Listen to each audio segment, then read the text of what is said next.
Shri Xavier Chittilappilly, ബഹുമാനപ്പെട്ട നിയമം, വ്യവസായം, കയർ വകുപ്പ് മന്ത്രി.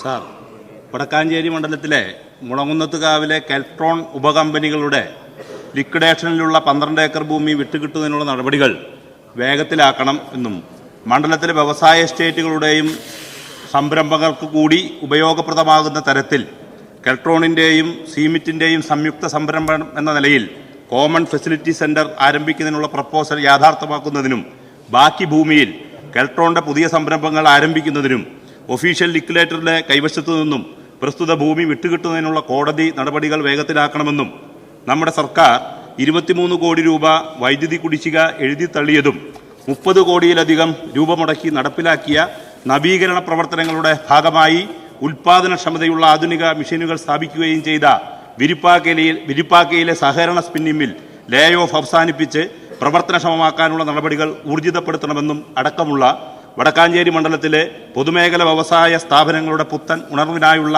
ഈ ആവശ്യങ്ങൾ ഉന്നയിച്ചുകൊണ്ടാണ് ഈ സബ്മിഷൻ. ബഹുമാനപ്പെട്ട നിയമ, വ്യവസായം, കയർ വകുപ്പ് മന്ത്രി. സർ, കെൽട്രോണിന്റെ അടച്ചുപൂട്ടിയ സബ്സിഡറി കമ്പനിയായ കെൽട്രോൺ പവർ ഡിവൈസ് ലിമിറ്റഡിന്റെയും കെൽട്രോൺ റെക്ടിഫയേഴ്സ് ലിമിറ്റഡിന്റെയും കൈവശമുണ്ടായിരുന്ന 12.19 ഏക്കർ ഭൂമി അത് കഴിഞ്ഞ ദശകങ്ങളായിട്ട് കോടതിയുടെ കേസിനകത്ത് കിടക്കുകയായിരുന്നു.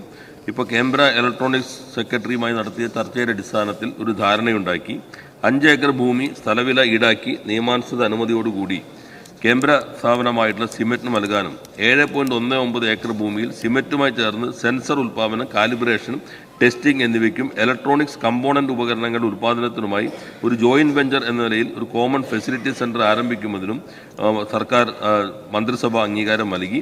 അതിന്റെ അടിസ്ഥാനത്തിലുള്ള കാര്യങ്ങൾ കോടതിയുടെ ശ്രദ്ധയിൽപ്പെടുത്തി. കോടതി കെൽട്രോണിന് സ്ഥലം വിട്ടു നൽകിക്കൊണ്ട് 11/12/2025 ഉത്തരവായി.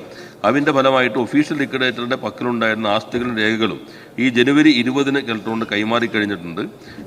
രണ്ട് കമ്പനികൾക്കെതിരെ ഹൈക്കോടതി പുറപ്പെടുവിച്ചിരുന്ന വൈൻഡിംഗ് അപ്പ് ഉത്തരവും പിൻവലിച്ചു.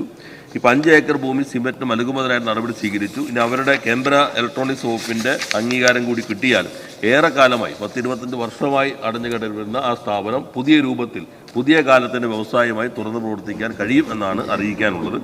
അതുപോലെ തന്നെ ബഹുമാനായ അംഗം ചൂണ്ടിക്കാട്ടിയിട്ടുള്ള തൃശൂർ സഹകരണ സ്പിന്നിംഗ് മില്ല് 29.98 കോടി രൂപ മുടക്കി നവീകരണ പ്രവർത്തനം നടത്തിയെങ്കിലും അത് കുറേ കാലമായി അടഞ്ഞു കിടക്കുകയായിരുന്നു. വീണ്ടും ഫെബ്രുവരി 2023 ലേ ഓഫ് ചെയ്തിരുന്നു.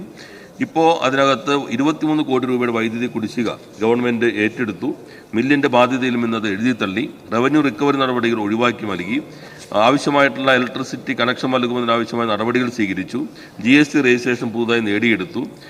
ഇപ്പോൾ ആധുനിക സാങ്കേതികവിദ്യയിൽ അധിഷ്ഠിതമായ മെഷീനുകൾ ഫെബ്രുവരി ആദ്യവാരത്തോടുകൂടി പ്രവർത്തിപ്പിച്ച് കോട്ടൺ ബോർഡ് വഴി അസംസ്കൃത വസ്തുക്കൾ വാങ്ങി മില്ലിനെ ചുരുങ്ങിയ കാലയളവിൽ പ്രവർത്തന മികവിലേക്ക് എത്തിക്കാനുള്ള നടപടികൾ സർക്കാർ സ്വീകരിച്ചു.